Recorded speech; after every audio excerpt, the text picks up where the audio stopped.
السلام عليكم ورحمة الله وبركاته. ازيكم يا حلوين؟ عاملين ايه؟ وحشتوني جدا جدا. النهاردة الفيديو بتاعنا سهل وبسيط وممتع، يا رب يعجبكم.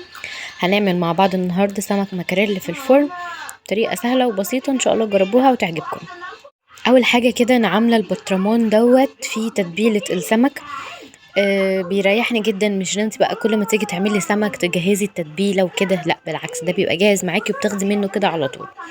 طيب ايه هو البطرمان دوت؟ مكوناته ايه؟ جزر مبشور، تمام، وتحطي عليه ملح وفلفل وكمون وكزبره ناشفه، وكمان بنحط عليه توم وفلفل حامي او فلفل رومي زي ما تحبي، فلفل اخضر. وكل دوت بقى بتدقيه في الهون.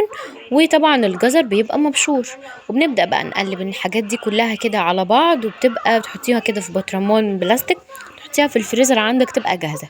اي وقت تيجي تتبلي اي سمك، بولتي مكاريل اي حاجة، سواء يعني هيتقلي على البوتاجاز او في الفرن كده، تتبيلة سمك برضو كويسة جدا، وتبقى جاهزه معاكي من غير بقى ما تقعدي تعملي مكونات كل شويه والكلام ده. انا بس خدت كده شويه من البطرمان وعصرت عليهم عصير ليمونه، وكمان حطيت عليهم كده شرايح من البصل، وهحط عليها دلوقتي طماطم كده مقطعاها. وحطيت في الصينيه اللي انا هحط فيها السمك برضو شرايح من البصل كده تبقى تحت السمك. ومعرفتش اقلبهم بقى، طبق كان صغير فقلت انقلهم كده في طبق كبير ونبدا ان احنا نقلب. طبعا انا ما حطيتش ملح ولا اي حاجه، لان هو فيه ملح، فيه الملح وفيه الكمون والكزبره والفلفل الاسود والفلفل الاخضر، في كل حاجه، وجزر مبشور وتوم، كل حاجه زي ما قلنا تتبيله السمك. تمام. هحط بقى كده بعد ما قلبته، هحط بقى سمكتين اللي احنا فاتحينهم كده مع بعض، سنجاري، هحطهم كده زي ما انتوا شايفين. هحط الاتنين عكس بعض بالطريقة دي كده. عايزة بقى تحطي معاها بطاطس، تبقي سلقة مثلا بطاطس مسلوقة وتاخديها كده تحطيها في التتبيلة دي كده، يجي عليها يعني تتبليها كده بالتتبيله اللي احنا عملناها دي كده، تقلبيها في شويه تتبيله وترصيها كده بعد طبعا ما تتسلق، تتبليها وتحطيها ترصيها كده في الصينيه جنب السمك بتاعك، هتبقى حلوه جدا. بس بصراحه ما عملتهاش، يعني ما عملتش المره دي، ما عملتش جنبها بطاطس. حابه تعمليها برضو هيبقى طعمها حلو قوي، بس اسلقيها الاول علشان ما تاخدش وقت معاكي في الصينيه، تبقى مسلوقه كويس 3/4 سليق كده، وتحطي عليها التتبيله وتحطيها كده ترصيها جنب السمك حوالين السمك، وتحطي عليها من التتبيله وتسيبيها تدخليها الفرن، بتاخد لون ذهبي وبتبقى حلوه جدا وطعمها حلو قوي. هبدأ ان انا كده اوزع بقى الحاجات اللي احنا عملناها مع بعض دي كده على السمكه. حابه تقطعي فلفل الوان حطي، حابه تحطي فلفل اخضر حطي، فلفل حامي براحتك.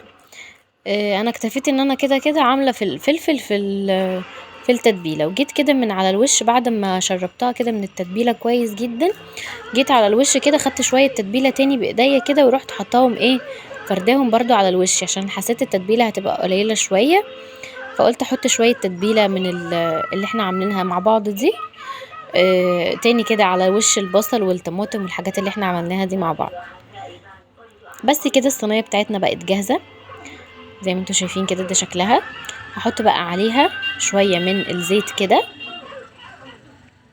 هنرش عليها زيت، وممكن تحطي عليها ليمون بقى تاني لو انت حابة.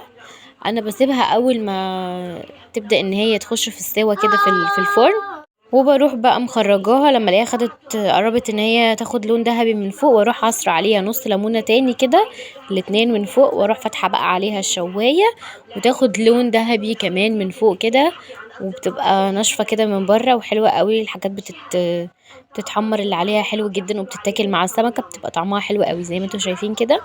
ده شكلها بعد ما استوت. ده رز صياديه، طريقته سهله، عملته معاكم قبل كده على القناه. وادي السمكه بتاعتنا بقى شكلها حلو وطعمها تحفه جدا جدا، والتتبيله حلوه قوي.